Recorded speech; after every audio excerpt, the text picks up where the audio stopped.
Is TF2 dead? Is a question a lot of players have been asking for many years. And the question is both simple and extremely complicated, and I will give my 2 cents on this entire subject in this video. Let's talk game-wise.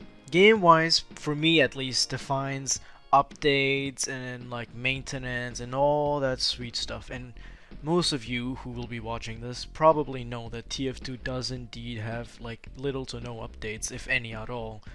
And I do not count that fucking Snake update as a major update. What the fuck, Volvo? Like, what is this? A game like TF2 needs updates to stay alive. But the charm of TF2 is that even without updates, we've gone like, what?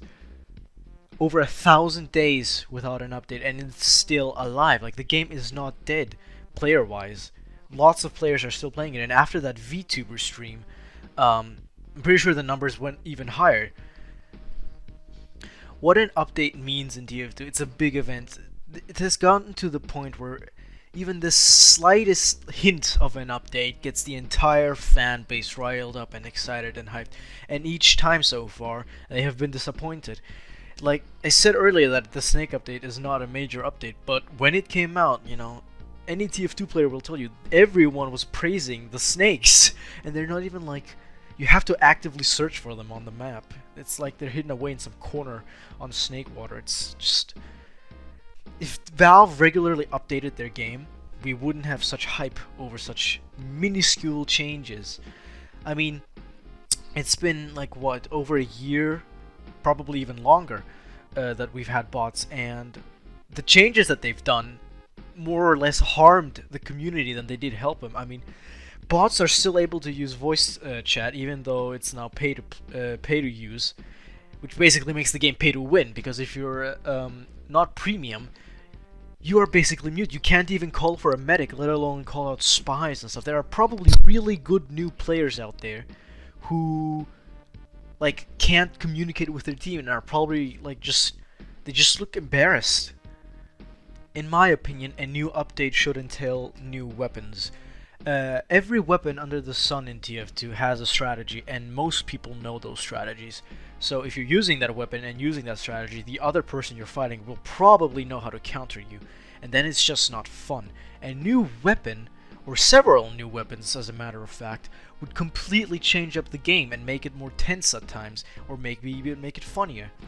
Like, imagine they add a weapon for heavy that allows him to cap faster, maybe on the same speed as Scout, so you can be like on the payload and you're capturing it, and you're tanking damage, but you ultimately win because of that weapon.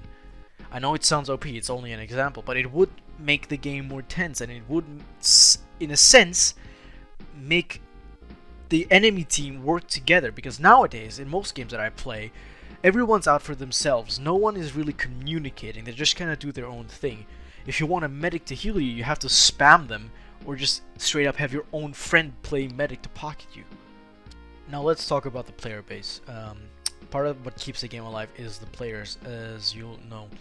And as I briefly mentioned earlier, TF2 has players. It has lots of players. Not on the same level as Counter-Strike or Dota or whatever, but it still has loyal players.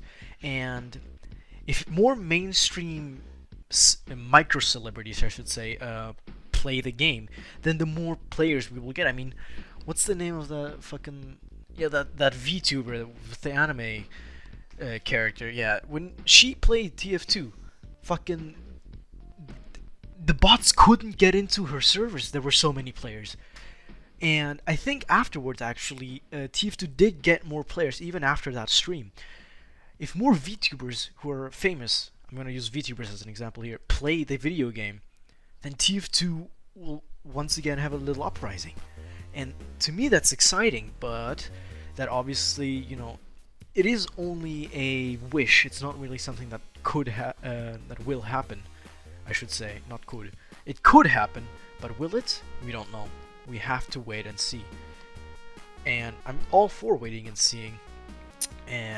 If, like, you know a VTuber who could possibly be into TF2, I advise you should actually recommend it to them and see if they will actually play it, and if the player base does go up after said person plays it, then it's kind of the start of TF2's comeback. That's all I really had to say on this matter. I hope you guys enjoy Scream Fortress now that it's finally on. I personally have been enjoying it. It's actually one of the best times of the year for TF2. It's so much fun. Expect videos soon, hopefully. I'm quite busy with school nowadays, and I'll try to upload regularly, but no promises. So, with that being said, have a good day, ladies and gentlemen.